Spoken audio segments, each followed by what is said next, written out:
Ang lakas ng loob mong gumawa ng kasalanan pero duwag ka naman pala. Alam na ni Ira ang totoo at kung ayaw mong ipaalam ko sa lahat ng ginawa mo, bukas na bukas din magpasa ka ng resignation letter. Kunin mo mga gamit mo at maghanap ka na ng ibang mapapasukan. Sana lang wag mo nang gawin sa makakatrabaho mong ginawa mo sa girlfriend ko. Hindi nyo na matutukoy ang gabi at araw.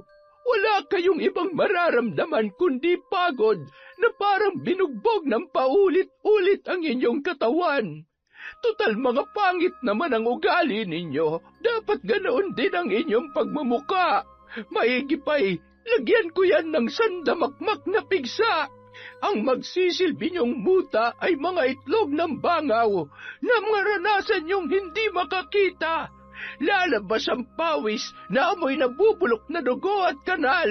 Hindi matatanggal sa kahit ilang paliligo. Sa bawat pagdighay o suka ninyo, maglalabas kayo ng buhay na bulati ng aso, gumagapang at bumabalik sa lalamunan, at susuot sa bawat butas ng inyong katawan. At ang maras niyong bunganga ay magiging kasing amoy ng Poso Negro. Ay, Diyos ko, ano yan? Nakakadiri. Anak, may bulate rin ang... Teka, anong klase mga bulate ito? Sa aso to Hindi pwede, hindi pwede. Ayoko pang mamatay. Taon 2018, Quezon. Bandang 6:00 ng gabi, unti-unti nang kumakagat ang dilim at patuloy pa rin sa pagpapausok ng mga puno ng mangga si Lola Pasing. Idinadaan niya na lamang sa pagiging abala sa araw na yon ang kalungkutan na kanyang nararamdaman. Ayaw niya kasing nakikita ang kanyang apo na si Ira na noon ay nag-iimpake ng gamit. Sa unang pagkakataon, malalayo sa kanya ang dalaga. Naroon man ang takot dahil hindi niya mababantayan yon, ay kailangan niyang payagan at hayaang tumayo sa sariling mga paa ang kanyang pinakamamahal na apo. Napabuntong hininga na lamang siya habang nakatingin sa malayo at inaalala ang mga panahon na maliit pa si Ira at patakbo-takbo sa labas ng kanilang bakod, kasama ang ilan sa mga batang kaibigan. Hindi na namalayan pa ni Lola Pasing ang tuluyang pagpatak ng kanyang mga luha, na agad niya naman pinahid nang marinig ang mga yapak ng papalapit na si Ira. Ako na po yan, Lola. Sa wakas, natapos na rin ako sa pag-iimpake ng mga gamit ko. Oh, bakit namumula yung mga mata niyo? Umiiyak ba kayo, Lola? Ako? Umiiyak? Bakit naman ako iiyak? Kita mo namang mausok kaya sino naman ang hindi maluluha? Akala ko, hindi pa ako nakakaalis ay namimiss niyo na po ako kaagad. Pero alam niyo, Lola, sigurado ako na mamimiss kita. Wala nang gigising sa akin sa umaga, tapos wala na magluluto para sa akin. Di ba yan naman ang gusto mo? May trabaho ka naman dito Gusto mo pa rin magpakalayo-layo. Ay. Lola, may mas magandang oportunidad po naghihintay sa akin sa Maynila. Mas maraming pwedeng pag-applyan at mas malaki ang sahod. Doon, makakaipon ako agad. Pagkatapos, kapag malaki ng ipon ko, sasama ka na sa akin sa Maynila para hindi ka na nag-iisa dito sa bahay. Ako? Titira sa Maynila? Ay, diyan tayo hindi magkakasundo. Di bali nang mag-isa ako dito, wag mo lamang akong itira sa maingay, siksikan at magulong lugar. Magkakasakit lamang ako doon. Lola naman ang lakas-lakas niyo pa kaya, at saka maganda ron, maraming pasyalan, tapos... Ay, naku Ira, tumigil ka na po. Kahit bayaran mo pa ako ng malaking halaga, hindi mo ako mapapapayag dyan sa gusto mo. Lola, paano kung doon na ako makapag-asawa tapos nagkaanak? Hindi ka talaga pupunta? Apo, Ang sabi mo sa akin, pupunta ka na Maynila para sa trabaho, hindi para mag-asawa na at bigyan ako ng apo. Aba, kapag kaganyan ay manahimik ka na lamang dito sa bahay. Baka mamaya ay makahanap ka pa ng lukulukong lalaki doon. Diyos mio, baka magkasala lamang ako kapag hindi maayos at paiiyakin ka lamang na mapapangasawa mo.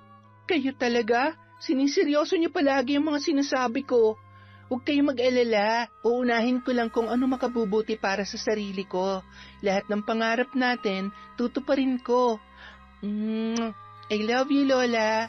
Huwag kang iyak kapag na-miss mo ako, ha? Tsaka, huwag mo ako laging iisipin. Baka mamaya, hindi ako makatulog doon. Napakakulit mo talagang bata ka. Basta, mag-iingat ka palagi ron, ha? Ay, huwag masyadong tiwala sa mga hindi mo kakilala o sa kahit na sino pa. Kilalanin mo na maigi ang mga taong dapat mong pagkatiwalaan. Naiintindihan mo ba ako? Opo, Lola. Magkasama naman po kami ni Ate Cheska, kaya wala ka naman pong dapat ipag-alala. Isa pa, nakapagtrabaho na siya sa Maynila, kaya alam niya ng pasikot-sikot doon. Siya na raw pong bahala sa akin. Ay, sigurado ka ba? Baka mamaya ay pagdating doon, pabayaan ka ng... Lola, matagal na yon.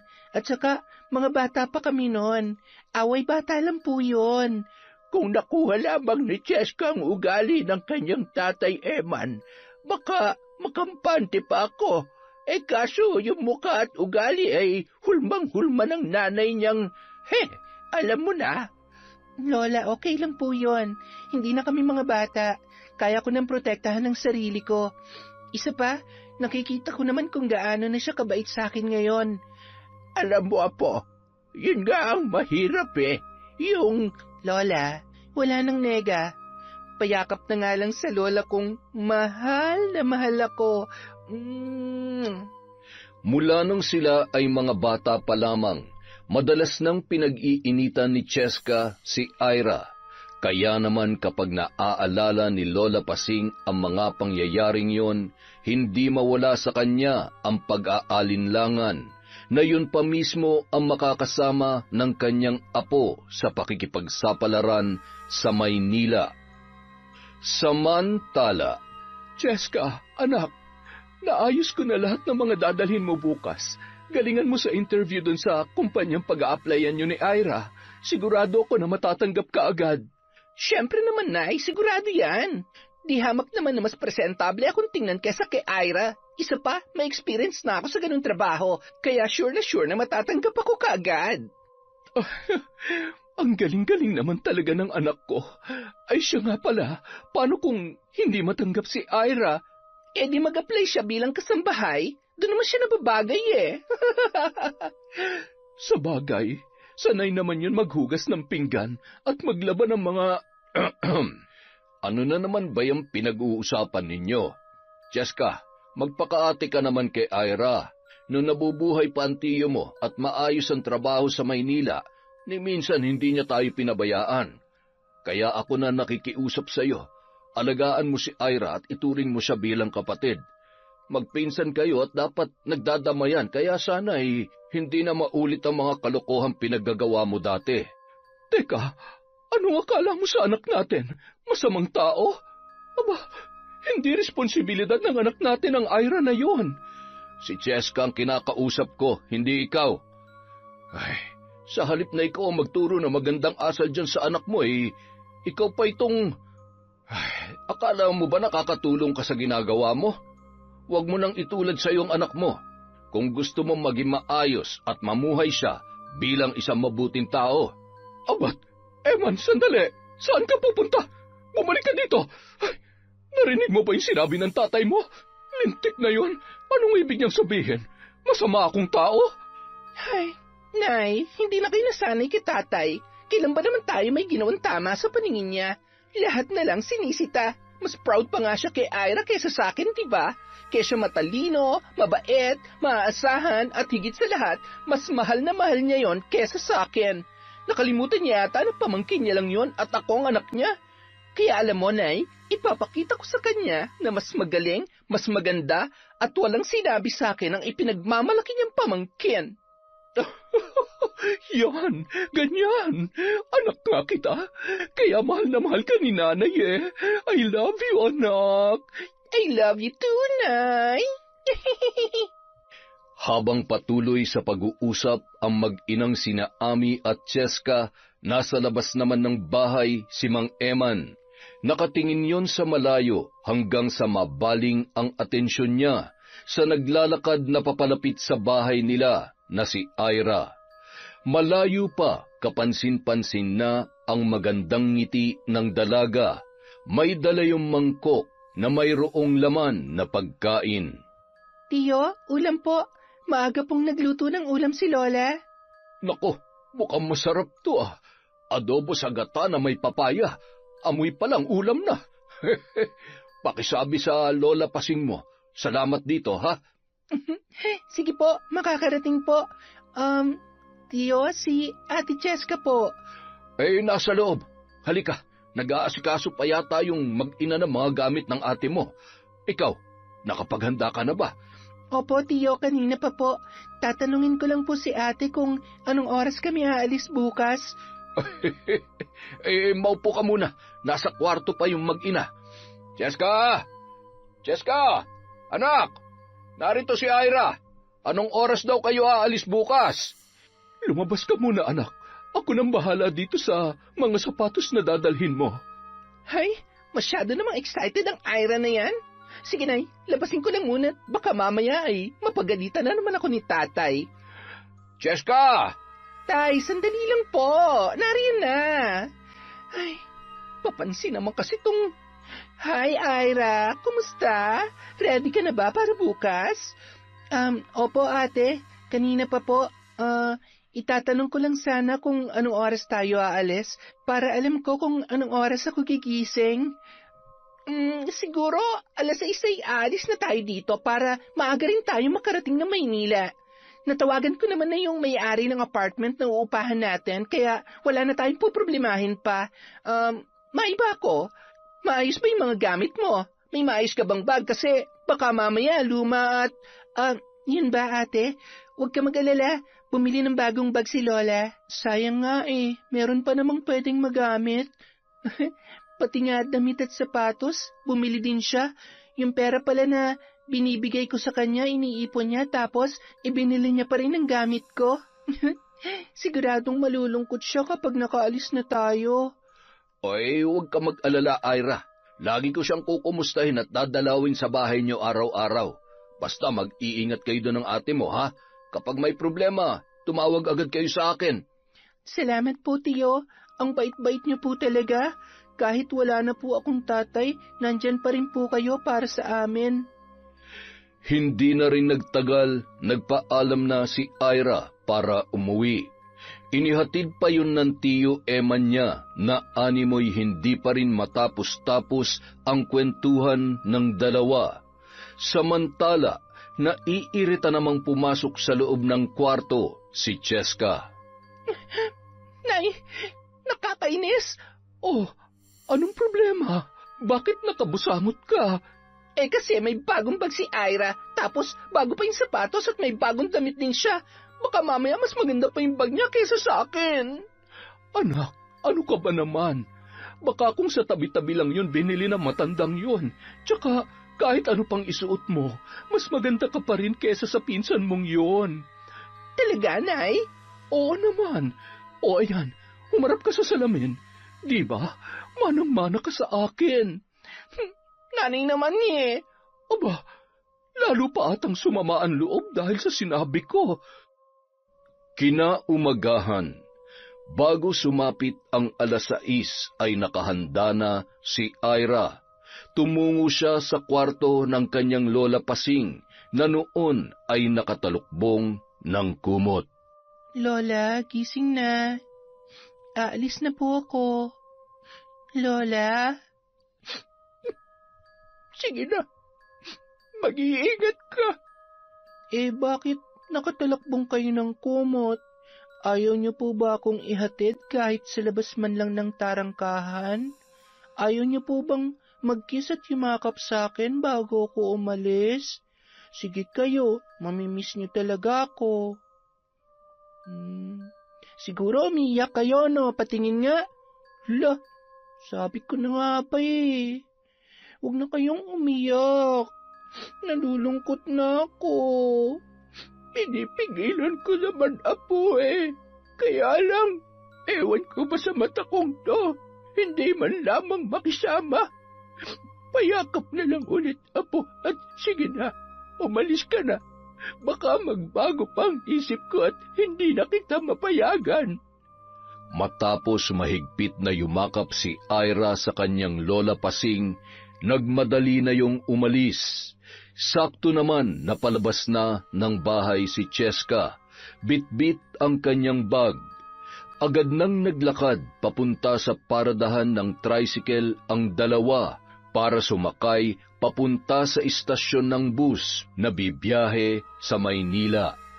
Hindi naman mawaglit ang mata ni Cheska sa bago at magandang bag na dala ni Ira. Sa inis ay pasimpleng sinipa niya yun habang nakasakay sila sa tricycle, dahilan para taasan siya ng kilay ni Ira na animo ay nagtataka. Ay sorry, hindi ko sinasadya. Gusto ko sanang iunat ang pako eh. Ang hirap maging matangkad, nakakangalay. Okay lang ate, malinis naman ang sapatos mo. Ayan, nandito na tayo. Mabilis na nakasakay ang magpinsan. Inabot na mahigit 6 na oras ang biyahe nila. Sumakay pa sila ng jeep bago nakarating sa uupahan nilang bahay. Agad naman silang inasikaso ng may-ari na ina ng dating katrabaho ni Cheska. Isa lamang ang katreng higaan, kaya naman. Okay lang ate, dito na lamang ako sa sahig. Sigurado ka? Oo naman, walang problema. May dala naman akong banig, sapin at kumot. Buti naman, dahil sa sahig ka naman talaga nababagay. Sige na, ayusin mo na yung mga gamit mo. Hihiga lang muna ako sandali. Ang sakit ng katawan ko dahil sa biyahe eh. Pagkatapos mo dyan, okay lang bang tulungan mo ako? Sige po ate. Sige na, magpahinga ka na muna. Napasarap ang tulog ni Cheska. Kaya naman halos si Ira na rin ang nag-ayos ng mga gamit niya sa drawer. Nang matapos ang dalaga ay ginising niya ang kanyang pinsan para mamalengke ng kanilang lulutuin. Oh, natapos mo na palang. Thank you ha. Yan, dapat ganyan para naman may pakinabang ka sa akin. Inaantok pa talaga ako eh. Pwede bang ikaw na lang ang mamalengke? Parang sumama kasi talagang pakiramdam ko at medyo nahihilo ko. Eto 500. Dagdagan mo na lang. Sumakay ka lang ng tricycle para hindi ka mahirapan. Marunong ka naman magbasa kaya hindi ka naman mawawala, di ba? Sige po ate. Eto, uminom ka ng tubig. Baka kasi sa sobrang init lang ng panahon kaya ka nahihilo. Agad namang umalis si Ira, sakay ng tricycle papunta sa palengke. Pagkaalis ng dalaga ay agad na binuksan ni Cheska ang kanyang drawer. Inis na inis yun nang makita na halos kumpleto ang gamit ni Ira. Pumukaw sa kanyang atensyon ang isang envelope. Nakangisi niya yung tiningnan at kinuha ang resume na ipapasa nila sa kumpanya na kanilang pinag-a-applyan. Good luck na lang sa'yo. Kapag wala kang naipasa bukas, ipapasok na lang kita bilang katulong. Matapos punitin ay binasa niya yon ng tubig at itinapon sa basurahan sa labas ng kanilang apartment. Pagkatapos ay bumalik yon sa kanyang higaan. Nang makauwi si Ira bandang 6:00 ng gabi, agad yung nagluto ng hapunan habang abala naman sa pagpindot ng cellphone ang pinsan niyang si Cheska na animoy walang pakialam sa ginagawa ni Ira. Hinayaan na lamang yun ng dalaga sa pag-aakalang masama pa ang pakiramdam ng kanyang pinsan. Pagkatapos magluto, sabay na naghapunan ang dalawa. Masarap ka pala talaga magluto. Buti naman, ako kasi hindi marunong magluto eh. Bago matulog, inihanda ni Ira ang folder kung saan ilalagay niya ang mga requirements na kanilang ipapasa. Alam niya ang pagkakasunod-sunod ng mga papel na nasa envelope, kaya ganoon na lamang ang kanyang pagtataka kung bakit wala roon ang kanyang resume. Tinanong pa yun ni Cheska na animo ay walang alam. Sigurado ako na dala ko yon. Paulit-ulit kong chinek yung mga gamit at itong mga papeles ko, kaya... Ira, kung dala mo, edi sana nandyan. Ewan ko sa'yo, maaga pa naman tayong aalis bukas. Paano yan? Wala naman tayong laptop at hindi ko rin alam kung may malapit na computer shop dito. Nakakaloka ka naman. Ay, okay lang ate. Ako na lang ang bahalang dumiskarte bukas. Makakapagpasa pa rin ako. Huwag ka mag-alala. Lingid sa kaalaman ni Cheska, may flash drive ang kanyang pinsan, kaya naman hindi gaanong nabahala yun. Kinabukasan, maaga pa ay nakapagluto na ng almusal si Ira para sa kanilang dalawa. Pagkatapos ay naligo at agad siyang naghanap ng computer shop para makapagpaprint ng kanyang resume. Bago pa man makaligo si Cheska, ay nakabalik na siya at naggayak na rin. Nanlaki ang mga mata ng kanyang pinsan nang makita kung gaano kaganda si Ira sa formal na kasuotan na suot noon. Palihim siyang napabuntong hininga at hindi maipagkakaila ang inggit na nararamdaman nito para sa kanyang pinsan. Kaya naman nayayamot na inayusan ang kanyang sarili para mas mukha siyang presentable. Habang nag-aayos yun, ay napapalunuklaway naman si Ira at nagpipigil sa tawa dahil sa kapal ng foundation at make-up ng kanyang ate Cheska. Gusto niya sanang punahin, ngunit nasisiguro niya na magagalit lamang yon. Saktong 8:00 ng umaga, umalis ang magpinsan sa kanilang apartment. Nakasalubong pa nila ang may-ari at pinuri ang napakagandang si Ira. Pati ang mga nadadaanan nilang nagkakape ay napapalingon sa dalaga, dahilan para lalong sumiklab ang inggit na nararamdaman ni Cheska. Halos hindi na umiimik ang babae hanggang sa makarating sila sa HR office ng kumpanya na kanilang aaplayan. Dahil nakapag-online application na sila, ay may appointment na sila for interview nung mga oras na yon. Nakaupo sila at naghihintay ng tawag kasama ang iba pang aplikante nang biglang nagsalita si Cheska na maalala na walang resume ang pinsan niya. Ira, di ba wala kang resume? Nako, bumaba ka na muna tapos magpa-print ka doon. Bilisan mo. Okay na ate, chill ka lang. Ha? Anong okay na? Di ba nawawala yung tada? Nagpa-print na ako kanina habang naliligo ka. Sabi ko naman sa'yo, di ba? Okay. Mabuti naman. Nakakainis. Hindi ko talaga maisa ng babaeng ito. Ay, okay lang kaya si ate? Baka kinakabahan lang siya. Sana matanggap kami pareho.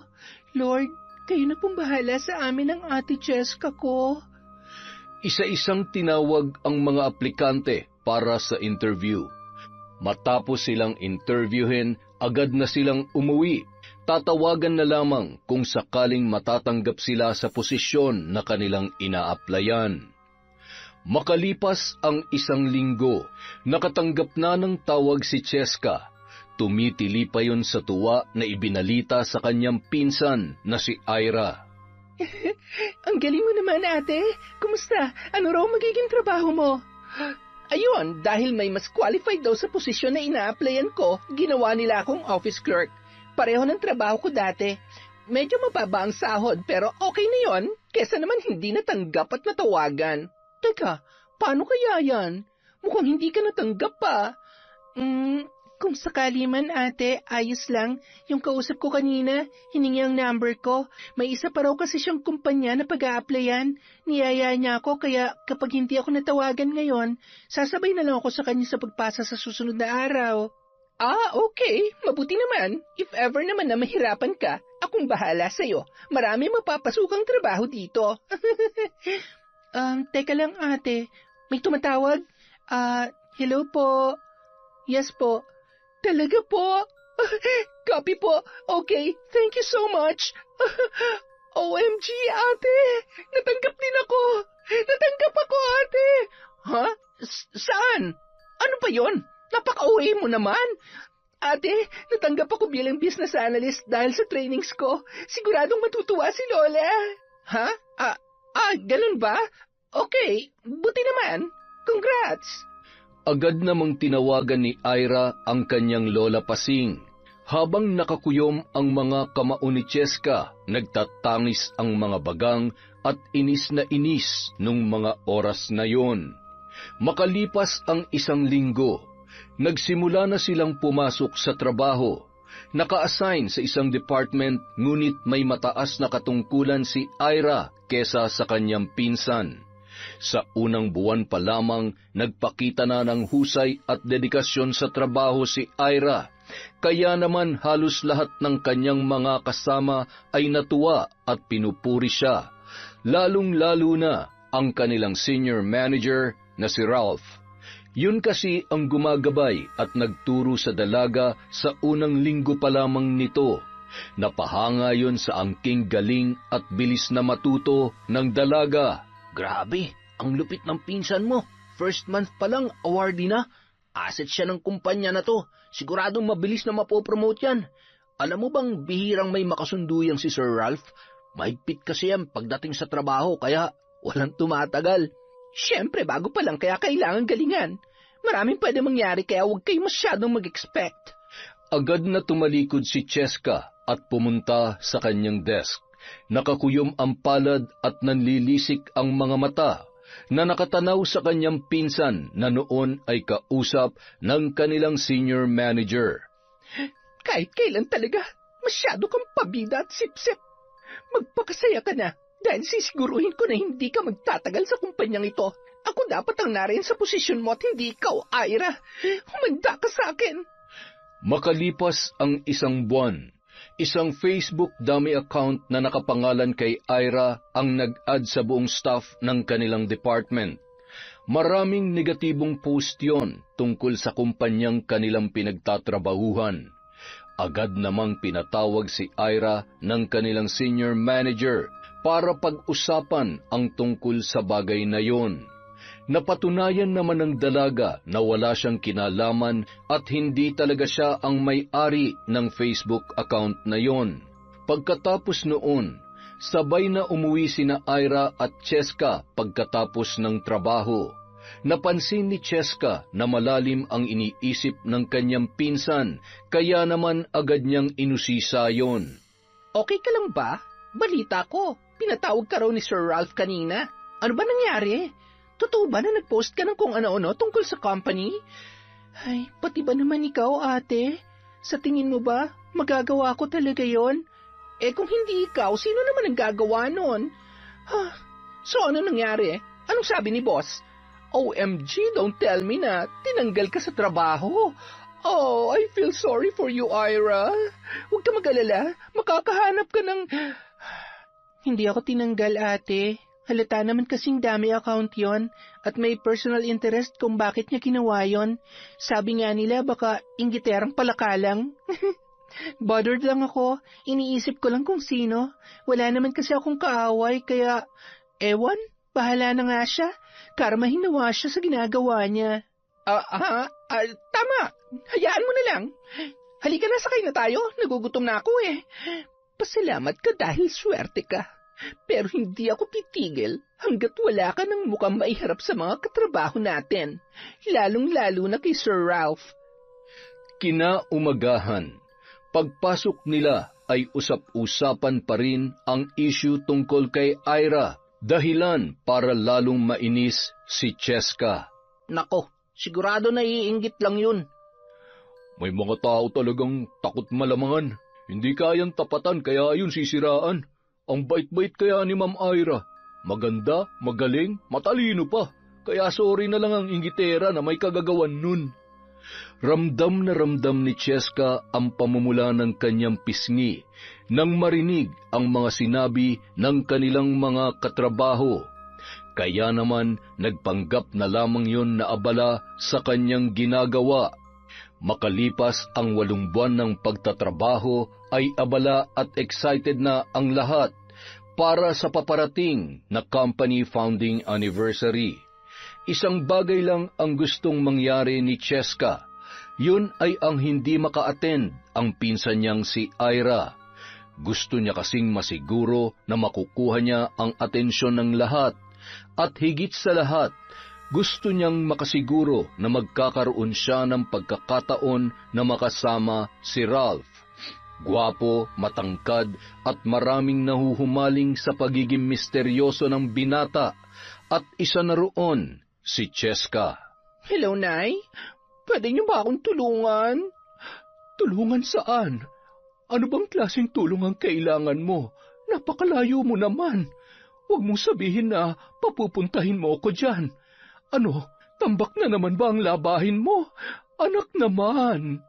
Nay naman, hindi yan. Ang gusto ko, magkasakit si Ira. Sa susunod na araw na yung party namin at hindi pwede na maka-attend siya doon. Ayaw ko makasama at magpabida na naman siya doon. Nay, tulungan mo naman ako. Hindi naman pwedeng ikulong ko siya dito. Hindi niya rin pwede malaman na ako may kinalaman sa... Yun, alam mo na yun. Ay, hayaan mo na. Papuntahin mo siya kung gusto niya.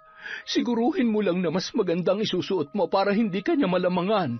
Pero kung ayaw mo talagang makita si Ira sa party o anuman, pumunta ka ng Quiapo. May mga mangkukulam at mambabarang doon. Magbabayad ka nga lamang. Ang galing mo talaga, Nay. I love you, Nay. Bye!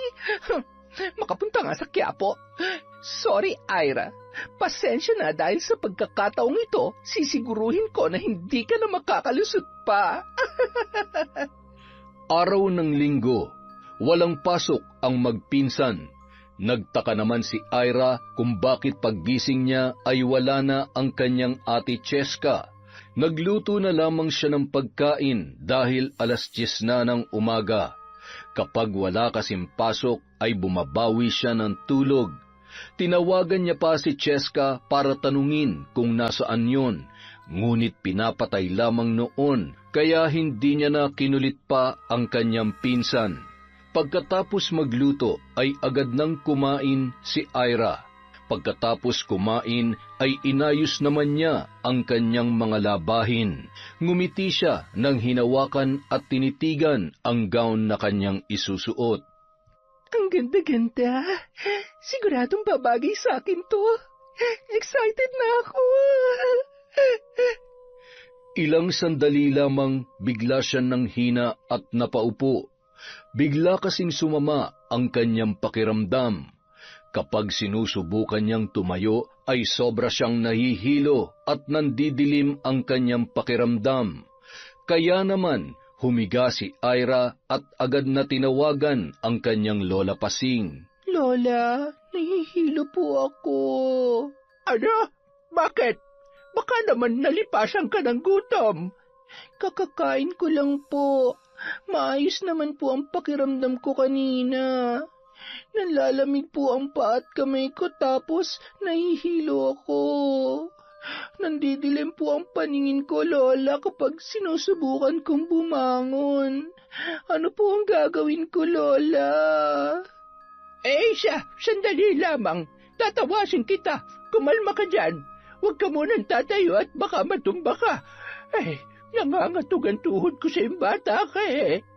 Gamit ang damit na iniwan ni Ira ay naisagawa naman ni Lola Pasing ang pagtatawas. Maalam kasi sa panggagamot ang matanda mula nung siya ay dalaga pa. Pinaglalaroan ng apo ko. Aba, sino itong mangkukulam na ito? Nagkamali ka ng kinanti. Humanda ka sa akin. Tiyak na maiihi ka sa sakit. Sinasabi ko sa'yo. Nalaman ni Lola Pasing sa pamamagitan ng pagpapaamin sa mangkukulam na binayaran lamang siya ng isang babae. Bigo man siyang malaman kung sino yon, ang mahalaga ay nalaman niya at ipinaalam niya yon sa kanyang apo. Basta apo, mag-iingat ka. Tadasan mo pakiramdam mo. Ikaw mismo makakaramdam kung sino ang walang hiyang gustong magpahamak sa iyo. Ilagay mo lagi sa bulsa mo yung pangontrang ibinigay ko sa iyo, ha? Para makaiwas ka sa mga taong may masamang binabalak. Gabi na nang makabalik sa apartment si Cheska. Pakanta-kanta pa yun habang binubuksan ang pintuan ng kanilang bahay. Nanlaki ang kanyang mga mata nang makitang abala sa pamamalansya ang kanyang pinsan. Oh, ate, bakit parang nakakita ka ng multo? Para namang ngayon mo lang ako nakitang namamalansya. Saan ka ba nang galing? Ha? Ay, pasensya na, hindi na ako nakapagpaalam. Gumala ako kasama yung dati kong katrabaho. Hindi na kita ginising kanina, tulog na tulog ka pa eh. Hindi ko na rin sinagot yung tawag mo dahil palobat yung cellphone ko. Nakalimutan ko kasi mag-charge kagabi. Tumangutango naman si Ira at nagpatuloy sa kanyang ginagawa. Punong-puno ng pagtataka at pinagmamasdan ni Cheska ang kanyang pinsan. Inisip niya na lamang na hindi pa umepekto ang sumpa ng mangkukulam na kanyang binayaran. Anong oras na wala pa ring epekto? Lintik na mangkukulam yon? Hindi kaya peke lamang yon at manggagancho? Naisahan pa yata ako? Sayang yung 3,000 ko, nakakainis! Babalikan kitang bruha ka. Ay, nauubos ng pasensya ko sa iyo, Ira. Nakakagigil! Pagsapit ng araw ng okasyon sa opisina, sakay ng taxi, nakarating sila sa venue 10 minuto bago tuluyang magsimula ang programa. Pagpasok pa lamang ng dalawa ay agaw pansin na ang kagandahan ni Ira. Halos lahat ng nakakasalubong at nakakakita roon ay pinupuri ang dalaga. Agad namang sinalubong ni Ralph si Ira at iginiya sa kanyang table.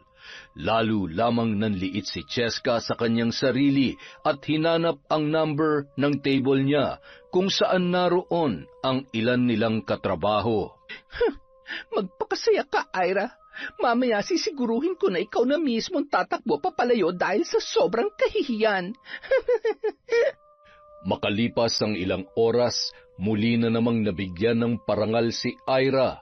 Masayang pagbati at malakas na palakpakan naman ang natanggap niya mula sa mga katrabaho at maging sa superior nila.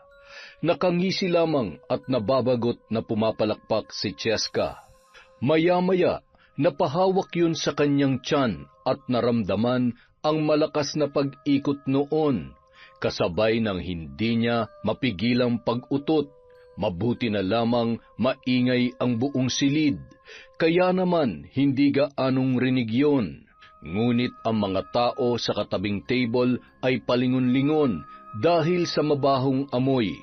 Pinigilan niya pa ng kaunting oras bago siya umalis at nagmamadaling nagtungo sa CR. Doon ay ibinuhos niya ang nagtutubig niyang dumi na hindi maipaliwanag ang amoy. Ang sakit! Hayop ka, Ira! Paano nga ako nakainom ng nilagay ko sa baso niya? Hindi kaya pinagpalit niya ba? Humanda ka talaga sa akin. Kakalbuhin kita! Mula sa kanyang kinauupuan, tinatanaw naman ni Ira ang kanyang pinsan. Nasisiguro niya kung nasaan yon noong mga oras na yon. Grabe ka, ate. Hindi ka na talaga nagbago. Hanggang ngayon, saksakan pa rin ang sama ng ugali mo. Inggitera ka pa rin. Kung hindi ko nakita yung ginawa mo kanina, siguradong mapapahiya ako. Sana naman matuto ka na. Ay, kung hindi ako nagkakamali, ikaw din ang tao sa likod ng dummy account na yon. Tama nga si Lola. Kailangan ko mag-ingat sa'yo dahil isa kang traidor. Dahil sa nangyari, napilitang umuwi si Cheska. Mas pinili niya na lamang na umuwi kesa magkalat pa sa lugar na yon. Hindi na rin kasi biro ang sakit ng tiyan na kanyang nararamdaman. Muntik pa siyang mapadumi sa taxi na kanyang sinakyan. Nang makarating sa apartment, agad na hinubad ang kanyang gown at tumakbo sa banyo. Hindi na lamang pagtatae dahil nahihilo at nasusuka na rin siya nung mga sandaling yun. Agad naman siyang uminom ng gamot at maraming tubig. Gustuhin man niyang pumunta sa ospital ay hindi niya kaya dahil siya ay nanghihina na. Sinubukan niyang tawagan si Ira kaya lamang ay hindi sumasagot ang kanyang pinsan. Abala yon na sumasayaw at nakikipag-usap sa kanilang senior manager. Sumagot ka! Sumagot ka, Ira! Wala ka talagang kwenta!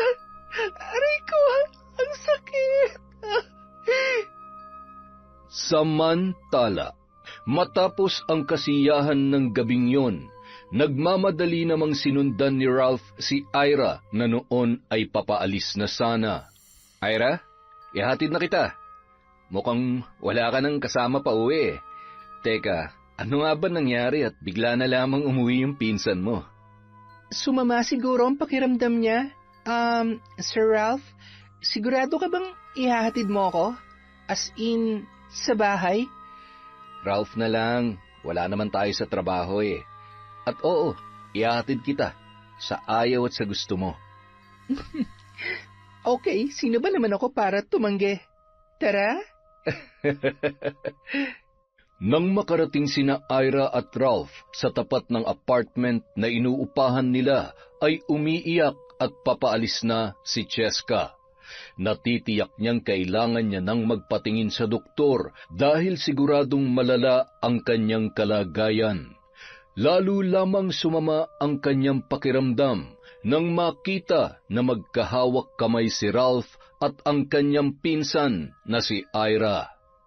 Alam kong mabibigla ka sa sasabihin ko at ang totoo, nahihiya akong sabihin sa iyong nararamdaman ko pero hindi ko na to kayang itago pa. Ira, gusto kita.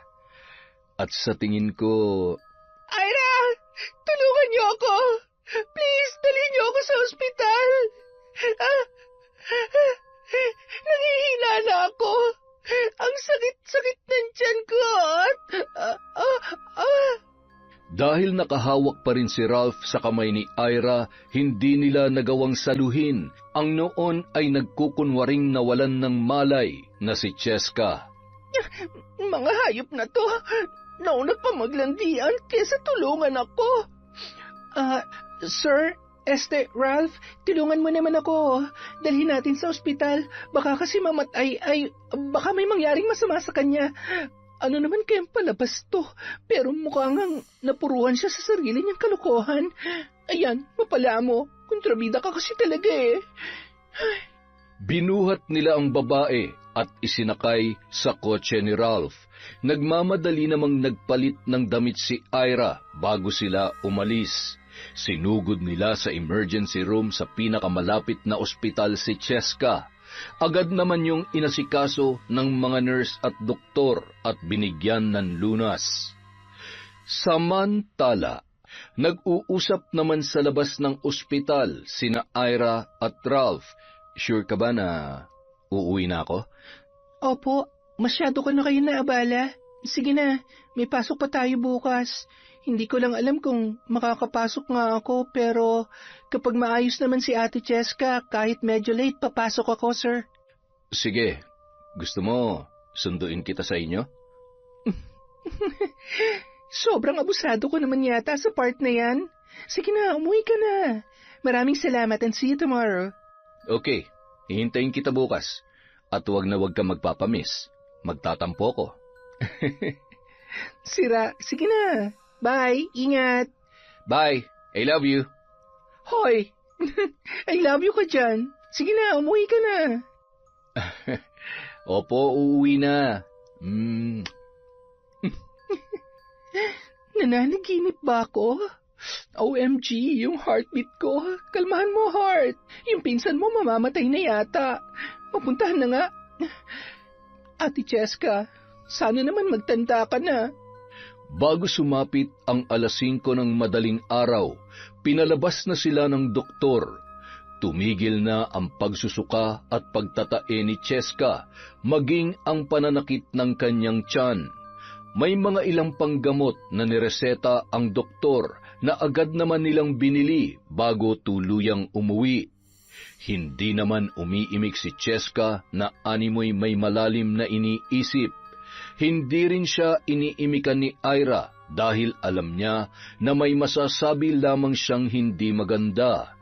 Pinilit niya na lamang ang sarili na magtimpi at wag na munang kumprontahin ang kanyang pinsan sa ginawa nito. Agad na siyang natulog dahil ramdam niya na rin ang hilo dala ng puyat. Nung araw ding yun, nagpasya na lamang na hindi pumasok si Ira.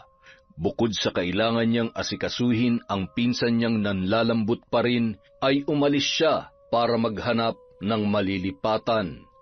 Nang makauwi, bakas naman ang pagtataka ni Cheska, lalo na nang makitang nag-iimpake na siya. Oh, bakit nag-iimpake ka ng gamit mo? May problema ka ba? Akala mo ba hindi ko napapansin na mula kagabi nakasimangot ka? Bakit? Dahil naistorbo kong pakikipaglandian mo kay Sir Ralph, ha? Wala akong dapat ipaliwanag sa'yo, Ate Cheska. Basta-basta ka nalang aalis tapos sasabihin mo wala kang dapat ipaliwanag? Huwag mo nga akong gawing tanga. Kung may problema ka, sabihin mo. Sabihin? Eh ikaw, bakit hindi mo masabi sa akin ng harapan kung may galit ka sa akin? Akala mo ba hindi ko alam yung ginawa mo kahapon? Ano bang pinagsasasabi mo? Pwede ba huwag kang mag-inarte at gumawa ng kwento? Sana nga hindi totoo, ate. Dahil sa totoo lang, hindi ako makapaniwala na hanggang ngayon, saksakan ka pa rin pala ng sama ng ugali. Nung bata pa tayo kapag sinasaktan at pinapahamak mo ko, ni minsan hindi ako lumaban sa'yo. Ngayon, hindi kita lalabanan, pero hindi rin ako makikipagplastikan at lalong hindi ko ipipilit ang sarili ko sa'yo. Ibig sabihin, sinadya mong mainom ko yung pinagpalit mo yung baso natin, kaya bitawan mo ako, ate. Ikaw na may kasalanan, ikaw pang galit. Ngayon alam mo na kung ano napapala ng pagiging traidor. Ano pang hindi mo sinasabi sa akin, ha? Ano pang pinaplano mong masama sa akin? Ano bang problema mo? Bakit magalit na galit ka? Wala naman akong ginagawa masama sa iyo, ate, ha? Magpinsan tayo, dapat magkakampi tayo. Pero anong ginagawa mo? Tama na. Sige, lumayas ka ngayon. Bahala ka na sa buhay mo. Simula ngayon, kalimutan mo na magpinsan tayo. Ayan, dalhin mo lahat yung mga basura mo. Kahit ganoon ang nangyari at ginawa sa kanya ng ate Cheska niya, ay ni isa sa mga malalapit na katrabaho. Maging si Ralph ay hindi niya pinagsabihan sa ginawa sa kanya ng kanyang nakakatandang pinsan. Bagamat may mga nakikiusisa dahil napapansin ang hindi pagkikibuan ng dalawa sa trabaho, ay nananatiling sikreto ang mga nangyari dahil ayaw na ni Ira na mas lumala pa ang sitwasyon. Isang gabi, Talaga? Ginawa niya yon? Ang kapal naman na mukha niya. Subukan niya lang na umuwi dito at kakaliskisan ko siya. Nay, kumalma ka. Huwag ka mag-alala dahil hindi naman ako makakapayag na hindi makaganti. Isa pa, alam mo bang ginagawa niya yung lalaking gusto ko? Akalain mo yun, Nay? Posisyon at pati ba naman sa lalaki talagang nakikipagagawan siya? Saksakan ng apple, di ba? Nay, naalala niyo ba yung napapabalitang mambabarang sa karating baryo natin? Oo naman. Oh, ano ngayon? Huwag mong sabihin na... alam ko na. Ay siya, huwag ka nang mamroblema dyan sa pinsan mo. Ako nang bahala. Asikasuhin mo na lamang dyan kung paano mapupunta sa'yo yung anong pangalan nun? Ralph ba yun? Gusto ko pag uwi mo dito ay kasama mo na siya, ha? Galingan mo. Oh, Nay, thank you, ha? The best ka talaga. I love you. Bye. Problem solved. Pero bago yon, may isa pa akong gagawin at sisiguruhin ko na tuluyan ka ng lalayuan ni Ralph. Makalipas ang ilang gabi, Isang lalaki ang noon ay palakad-lakad sa tapat ng isang bahay kung saan nangungupahan si Ira. Walang pasok noon ang dalaga. Bandang 6:00 na nang maisipan niyang lumabas para bumili ng ihaw-ihaw sa kanto. Yun na rin kasi ang plano niyang ulamin para sa kanyang hapunan. Iniwanan niyang di nakalak ang pinto dahil malapit lang yun at sanay naman siyang ginagawa yun. Mababait at halos kilala niya na rin ang mga taga roon. Pasimpleng pumasok ang lalaki at may kung anong nilagay sa kanyang tubig sa pitsil na nasa mesa. Pagkatapos, nagmamadaling sumuot yun sa ilalim ng katreng higaan ni Ira sa kanyang kwarto. Nang makabalik si Ira, masayang-masaya siyang kumakain habang kausap ang kanyang lola at pagkatapos tumawag naman si Ralph para sabihin na pupuntahan siya ng binata. Pagkatapos kumain, nakaubos pa siya ng 2 basong tubig. Matapos hugasan ang pinagkainan, agad siyang tumungo sa kwarto para kumuha ng damit dahil maliligo pa lamang sana ang dalaga.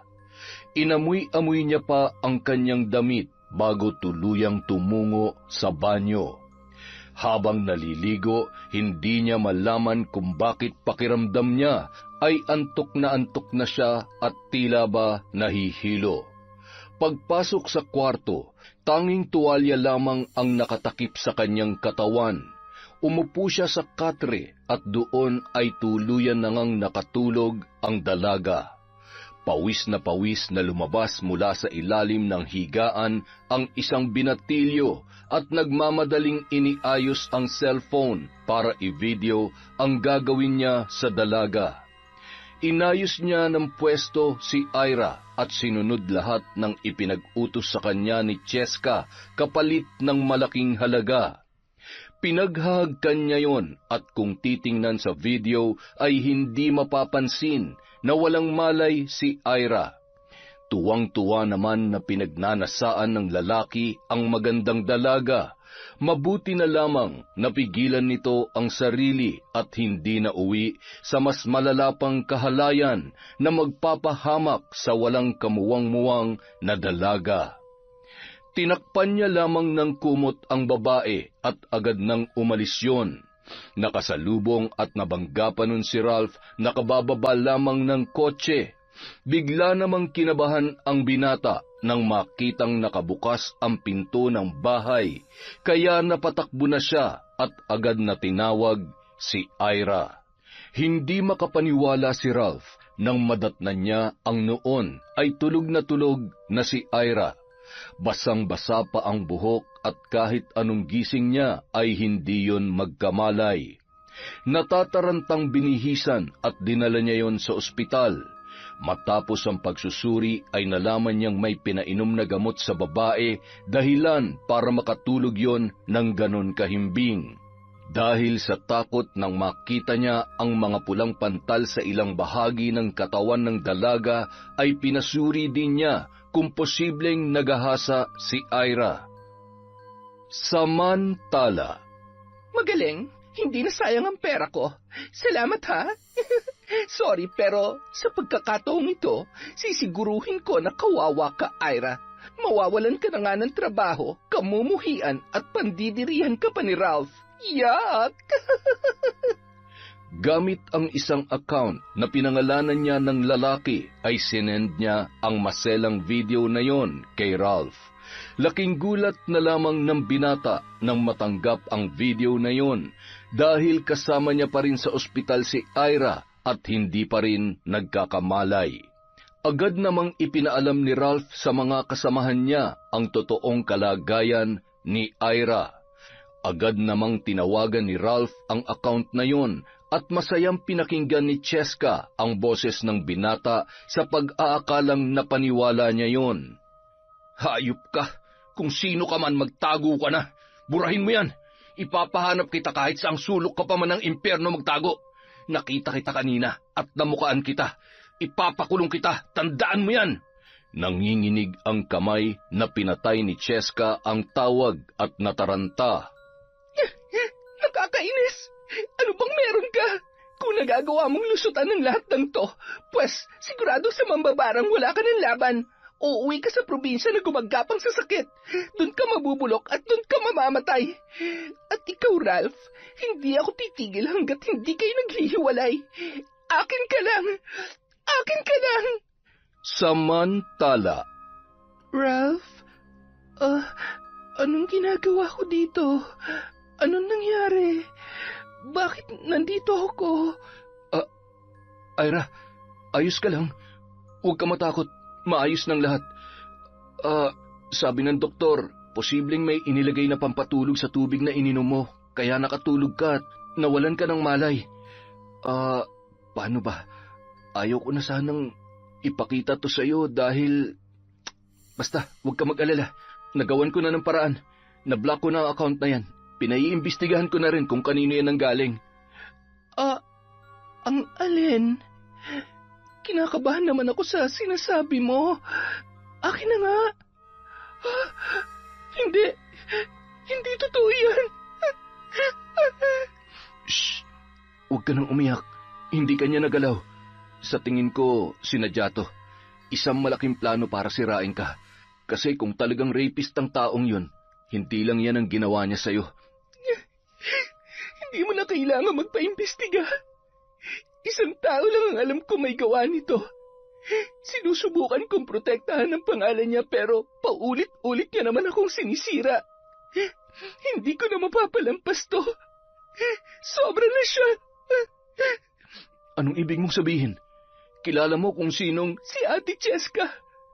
Mula nung bata pa kami, wala na siyang ginawa kundi ipahamak ako. Mula sa dami account na nagpakalat ng kung ano-ano tungkol sa company. Nung na-ospital siya, ako dapat yon, Ralph. Matagal na siya nagpaplano na masama para matanggal ako sa trabaho. At dahil may gusto siya sa'yo, kaya ganyan na lamang ang kagustuhan niya na masira ako. Ang sama niya. Napakasama talaga niya. Makalipas ang ilang araw, hindi nakapasok si Ira dahil hindi niya pa rin nakakalimutan ang nangyari sa kanya.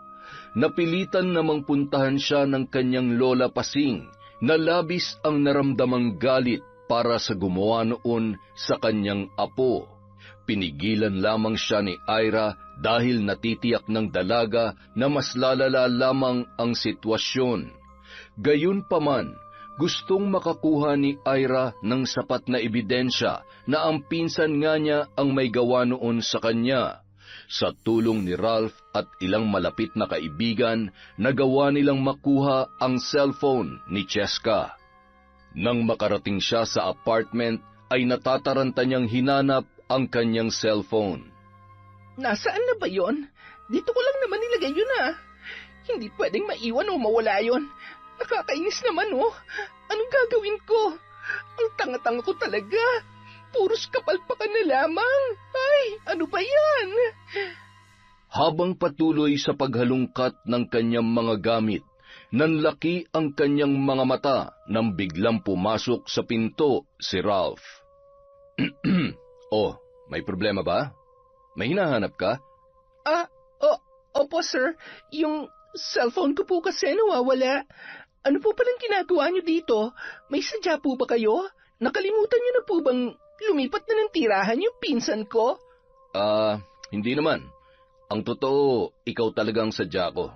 Nandito ako para sabihin sa'yo na bukas rin, magpasa ka na ng resignation letter. Sir, pero bakit ho? May ginawa po ba akong mali? Bakit akong tinatanong mo? Hindi ba dapat alam mo yon?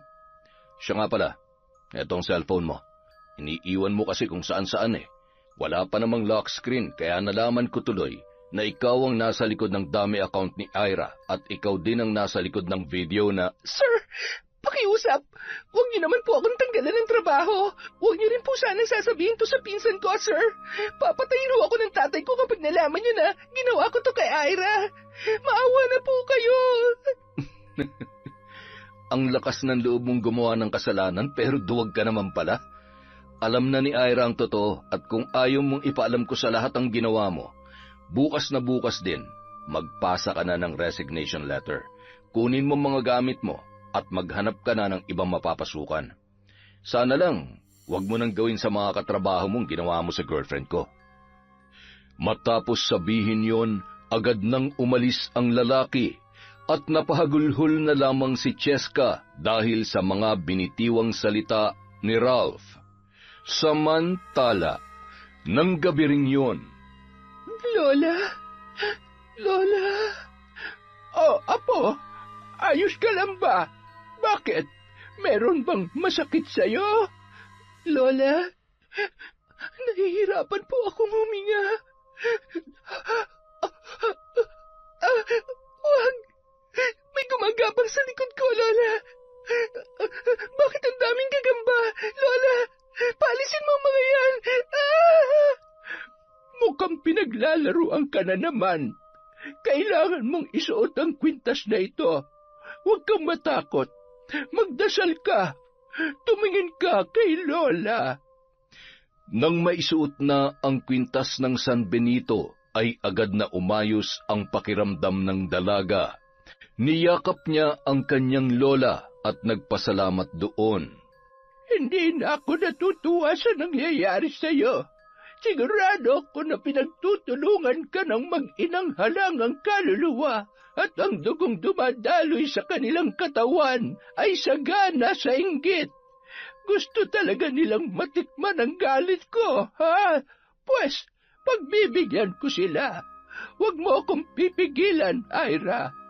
Dahil hanggat hinahayaan natin sila, ay mamimihasa at lalong hahaba ang sungay nila, lalong-lalo ng Cheska na yon. Sige na, matulog ka na. May kailangan lamang akong gawin. Wala nang nagawa pa si Ira. Hinayaan niya ang kanyang lola sa plano nito. Ngunit hiniling niya na turuan lamang yun ng leksyon at huwag papatayin ang kanyang pinsan dahil iniisip niya ang mararamdaman ng kanyang tiyo Eman. Buti na lamang at dinala ko ito. Kaya naman pala, dahil magagamit ko nga. Aba, yung ibang taong ang naagrabyado ay tinutulungan ko. Sarili ko pa kayang apo. Uunahin ko munang pahirapan itong mambabarang na basta na lamang sumusunod sa utos na hindi man lamang inaalam kung anong klase ang tao na kanilang tinutulungan. Hala, sige, magtuos tayo ng kapangyarihan. Siguradong laglag yung ngipin mo at hihilahin ko yung dila mo nang hindi ka na makapag-orasyon. Lintik ka! Nagsindi ang matanda ng 3 kandila at hinagkan niya ang aklat ng karunungan. Binulungan bago yun inilapag. Sa ulado na ng matanda ang bawat salita na nakapaloob sa aklat na yun. Siya ang pinakamalakas na mambabarang sa kanilang angkan.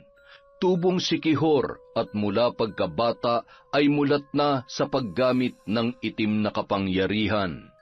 Habang inuusal ang mga kakaibang salita, may hawak yun na manika habang nakapikit at napapangita ang kasalukuyang nangyayari sa mambabarang na may gawa noon kay Ira. Naninikluhod at nagmamakaawa yun habang sinasabi ang katotohanan kay Lola Pasing. Nangako yon na hindi na pakikialaman ang dalaga kapalit ng pangalawang buhay, lalo na at may maliliit pa yung anak. Matapos ang ritual, agad nang nagsagawa ng panibagong ritual ang matandang si Lola Pasing para sa mag-inang sina Ami at Cheska. Simula sa araw na ito, isinusumpa ko kayo mag-ina na maging alipin ng sarili niyong inggit. Hindi na kayo makakatulog ng mahimbing dahil gabi-gabi kayong dadalawin ng bangungot. Bangungot na sumasalamin sa nakakatakot ninyong pagkatao. Hindi nyo matutukoy ang gabi at araw. Wala kayong ibang mararamdaman kundi pagod na parang binugbog ng paulit-ulit ang katawan. Tutal, pangit naman ang ugali ninyo. Dapat ganoon ang pagmumukha ninyo. Maigi pa'y lagyan ng sandamakmak na pigsa at ang magsisilbi niyong muta ay itlog ng bangaw nang maranasan niyong hindi makakita. Lalabas ang pawis na amoy na bubulok na dugo at kanal, hindi matatanggal sa kahit ilang paligo. Sa bawat pagdighay o pagsuka ninyo, susuka kayo ng buhay na bulati ng aso.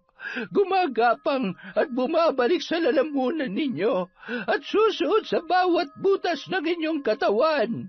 At ang marahas na bunganga nyo, yan ay magiging kasing amoy ng Poso Negro.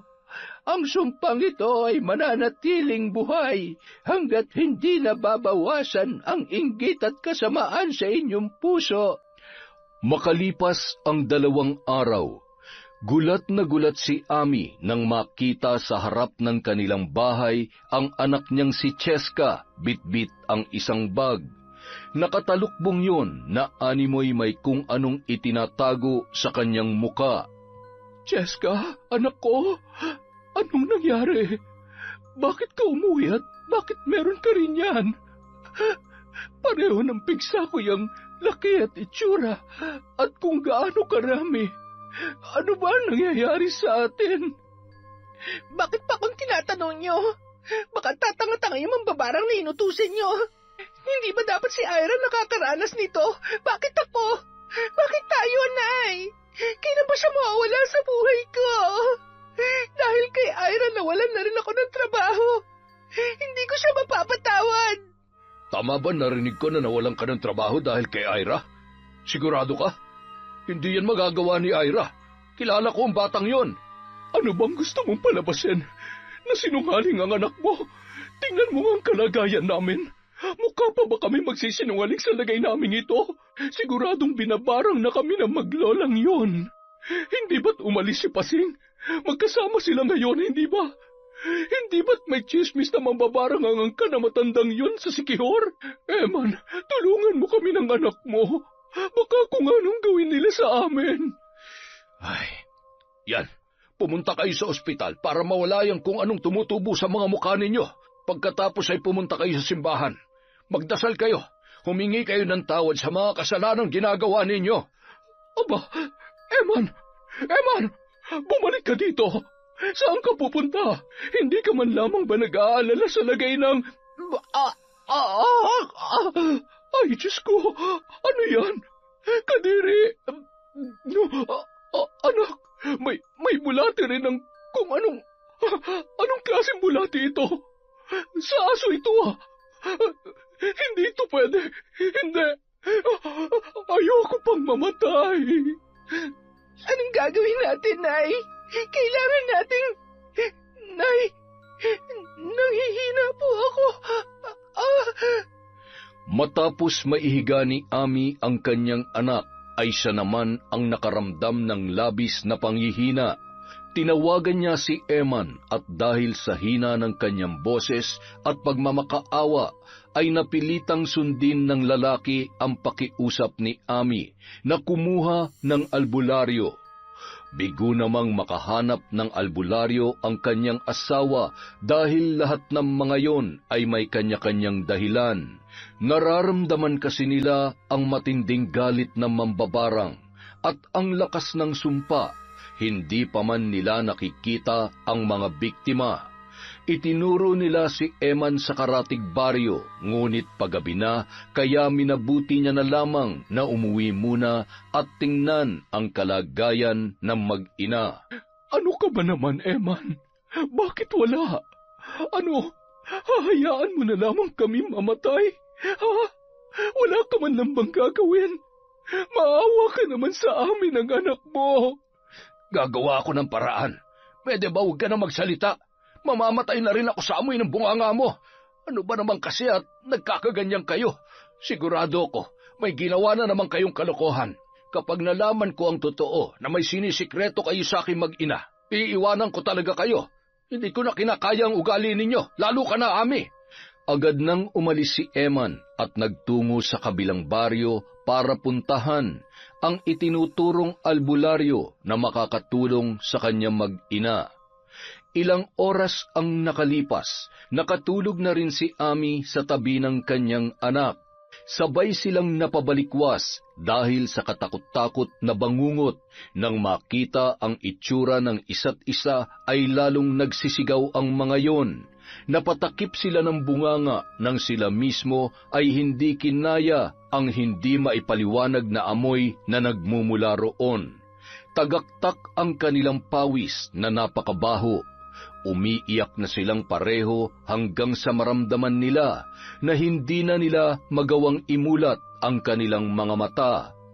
Nay, natatakot ako. Nay, ayaw ko ng ganito. Lintik ka! Tumigil ka na! Kasalanan mo ito eh. Umamin ka na. Ikaw ang unang kumanti kay Ira. May malala ka bang ginawa sa kanya para magalit ng husto ang lola niya?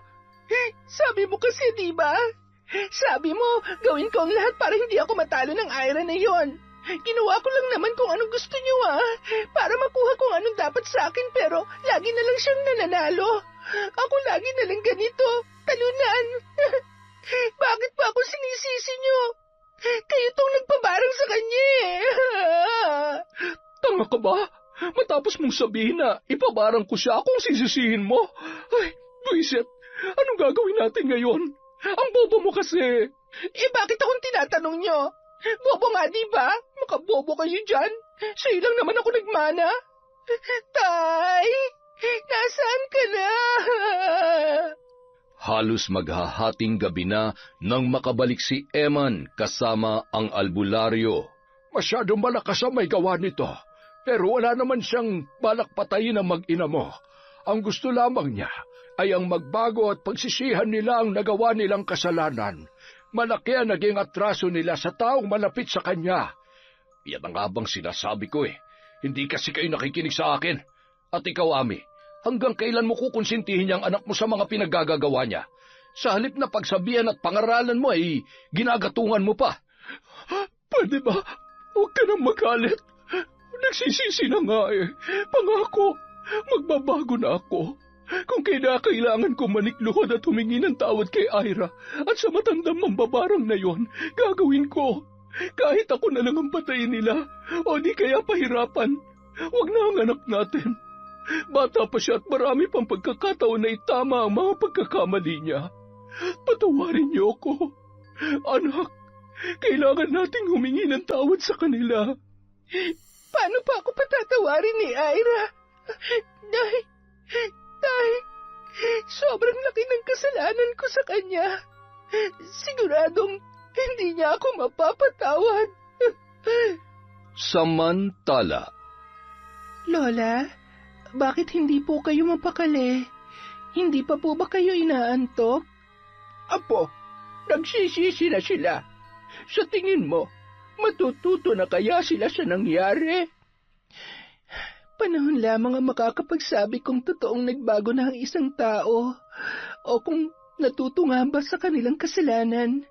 Pero, Lola, wala naman hong masama kung bibigyan natin sila ng pagkakataon na itama ang kanilang pagkakamali, diba? Iniisip ko rin po kung paano nag-aalala si Tio Eman. Isa pa, ngayong nandito na tayo at wala na rin siya sa kumpanyang pinagtatrabahuhan ko, wala naman na siya magagawa pa para mapahamak ako. At hindi ko nahahayaang mangyari yon, Apo. Ay nako, lintik lang ang walang ganti. Ipinangako ko sa nanay mo na hanggat nabubuhay ako, walang sino mang mang-aapi o mananakit sa'yo. Lola, salamat po.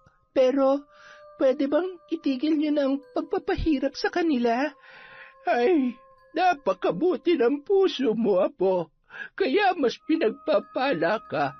Ibabalik ng mundo ang lahat ng kabutihang ginagawa mo. Nahigit pa sa iyong pangangailangan. Kahit hindi na po, Lola. Simple lang naman po ang buhay na gusto ko at higit sa lahat, gusto ko payapa at walang tinatagong sama ng loob o galit dito sa puso ko. Kaya kahit wala na akong marinig na sorry mula kay Cheska, ayos lang po. Pinapatawad ko na po siya. Pero ayaw ko na po magkaroon ng ugnayan sa kanya. Tama ng malayo, at least hindi na kami magkakasakitan. Kung wala siyang alam sa nangyayari sa akin, wala na siyang dahilan para mainggit pa. Kapag hindi na siya naiinggit, hindi na rin makakagawa ng kung ano pang kasalanan ng pinsan ko. Ay, naku, kang bata ka. Baka naman lumampas ka na sa langit sa sobrang bait mo.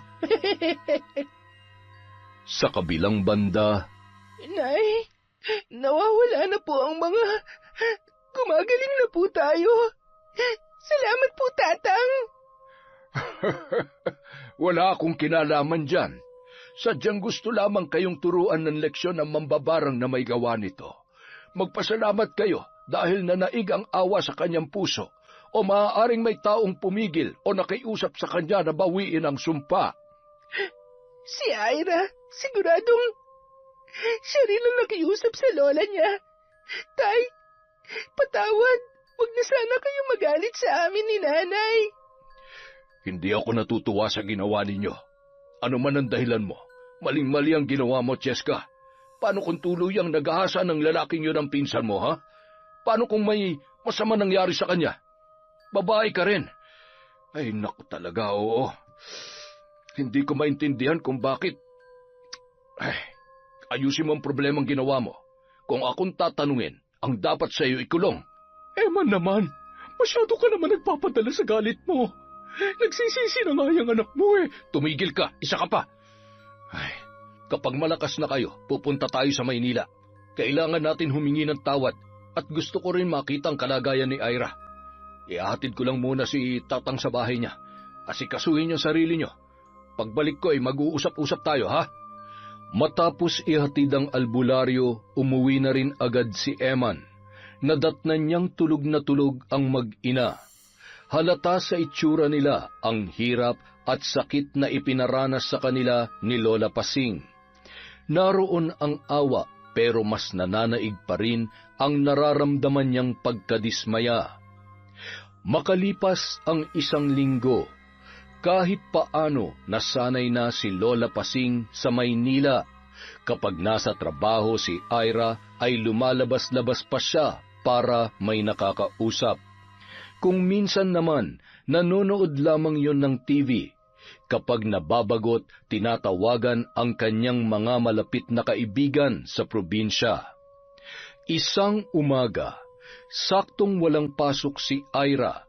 Habang nanonood ng TV ang maglola ay may kumatok sa kanilang pintuan. Tumayo si Lola Pasing at pinagbuksan ang kanilang bisita. Aba, anong meron? Hindi naman kami nagpadala ng imbitasyon at lalong wala namang okasyon dito sa amin. Nay Pasing, alam ko hong masama ang loob niyo sa mag-ina ko pero nandito ho kami para humingi ng dispensa at gusto ko rin hong makausap ang pamangkin ko. Kung ako lamang ang masusunod ay ikaw lamang ang papapasukin ko, Eman. At itong mag-ina mo ay kailangan mo na yatang basbasan ng banal na tubig at baka maghasik na naman ng kasamaan. Alam ko hong kayo ang nambarang sa kanila. Oo, ako nga. At hindi ako magdadalawang isip na ibalik ang sumpa sa oras na may gawing kalokohan yan kay Ira. Tia Pasing, patawarin niyo na ho kami ng anak ko. Pangako ho, hindi na ho kami gagawa ng kahit anong ikapapahamak ni Ira. Pinagsabihan ko na rin ho itong si Cheska kaya... Ewan ko sa'yo. Alam mo kung pinalaki at tinuruan mo ng kabutihang asal yung anak mo, sana ay hindi yan lumaki ng inggitera. Nagmana na nga sa mukha mo ay hinayaan mo pang pati ugali mo ay manahin niya. Aba, diyan ka na bigong maging ina. Ang sakit niya naman ho magsalita. Ay, ganun ba? Wala pa yan. Nagsisimula pa lamang ako. Gusto mo pa? Oh, Lola, kalma na. Hindi tayo makakapag-usap na maayos kung galit ang paiirali natin. Ay, sa totoo lang, hanggang sa ngayon, aaminin ko ho, hindi pa rin po mawala yung sakit at galit dahil sa ginawa ni ate. Ang dami ko na hong pinalampas na mga kasalanan niya, pero yung huli niya pong ginawa, hindi na po yun tama. Gusto ko siyang ipakulong dahil sa ginawa niya, pero inisip ko po kung anong mararamdaman ninyo, Tiyo. Ira, Kung yun ang nakikita mong tama para matuto si Cheska sa pagkakamali niya, hindi ako tututol dahil kahit ako ay... Wag! Ayoko makulong, Tay! Ayoko po! Ira, maawa ka! Sorry kung nagpadala ako sa inggit ko sa'yo. Hindi ko matanggap na mas higit ka sa akin, na mas maganda ka, magaling, at ikaw ang gusto ni Sir Ralph. Mula bata pa lang tayo, ikaw nang mas tinitingala ng lahat. Pakiramdam ko habang nandyan ka, hindi ako magiging masaya. Sorry, nagkamali ako. Maling-mali. Patawarin mo sana ako, Ira. Nangyari na mga nangyari, ate. Kahit umiyak ka pa, kahit ilang libong sorry pa, hindi na basta-basta mabuburang na iwang lamat na ginawa mo. Pero alam ko hindi man sa ngayon, makakalimot din siguro ako, mapapatawad din kita. Gusto ko lang din malaman mo na walang dahilan para mainggit ka, ate. Alam mo, kung nag-focus ka lang sa sarili mong achievements, kung titigil ka sa pagkukumpara mo ng kung anong kaya mong gawin at kung anong nararating ko, siguradong magiging masaya ka. Sana, kapag nakita tayo ulit, masaya ka na sa buhay na meron ka. Yung naabot mo na rin yung buhay na gusto mo, yung pinapangarap mo. Basta wala ka nang kailangan masaktan o apakan para lamang marating mo yon. Salamat, Ira. Sorry talaga, ha. Tatandaan ko lahat ng mga sinabi mo. Tumango-tango na lamang si Ira, napabuntong hininga at matipid na ngumiti bago tuluyang niyakap ang humihikbing si Cheska. Sa unang pagkakataon ay nakita niya ang pagsisisi sa mukha nito. Tiyang Pasing, Ira, magpapaalam na kami. Sana pumasyal pa rin kayo sa atin. Hihintayin namin ang pagbabalik nyo at nang makabawi man lamang kami sa kabutihan ninyo. Kahit hindi na kayo bumawi ay ayos lamang. Basta... Lola. Ira, Nay Pasing, aalis na ho kami.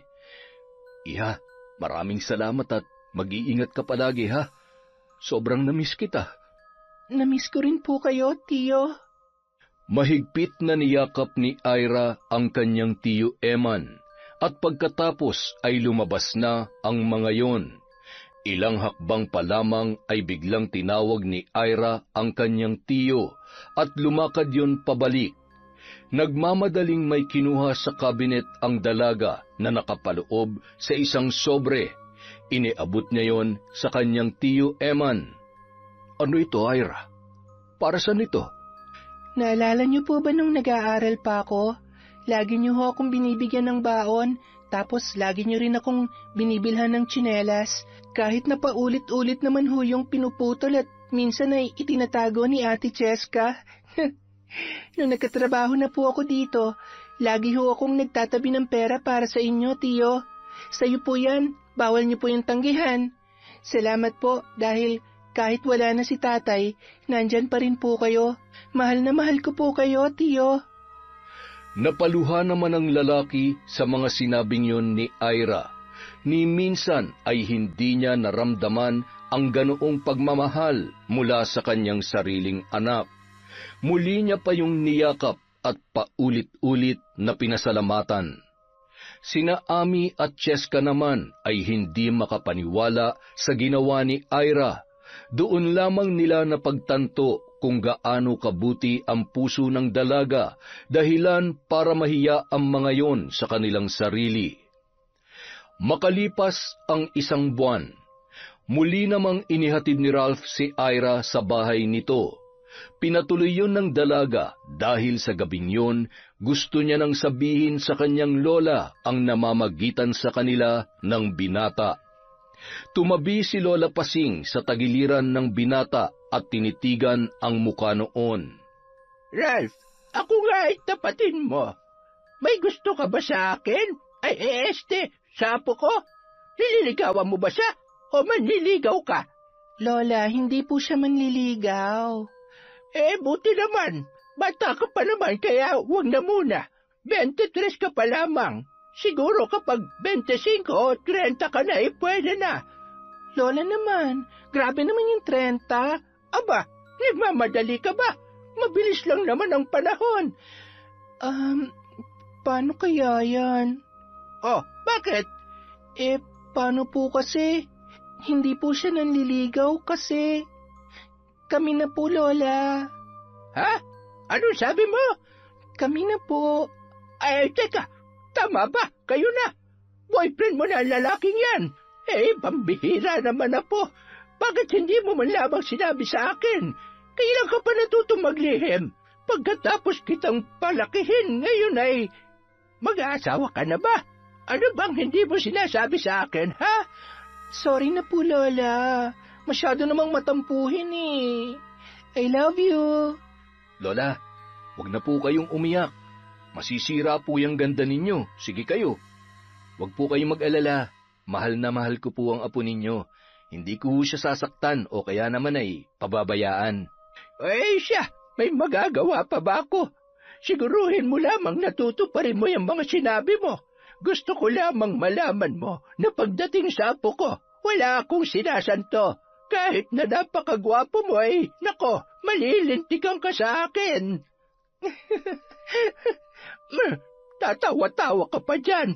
Siya, nandito na rin naman tayo at nagkakaigihan na kayo, Ralph. Gwapo ka naman at mukhang mabuting tao. May tiwala ako dyan sa pagmumukha mo pero titimplahin ko pa yung ugali mo, ha? Igihan mo at kapag nagkasundo tayo, hindi huwag na natin patagalin. Sa lalong madaling panahon, bigyan niyo ako ng magaganda at gwapong mga apo. Siguro mga 5 o 6, pwede na. Hala, ang dami naman nun, Lola. Bata ka pa naman eh. Kahit mag-anak ka pa ng 100 ay kayang-kaya mo yan. Ano, Ralph? Ikaw, kaya mo ba? Po, kakayanin ko, Lola. Napakaganda na naman ng kwento natin. Sa susunod na po ang shoutout, maraming salamat po ulit sa walang sawang pakikinig sa Kwentong Enteng.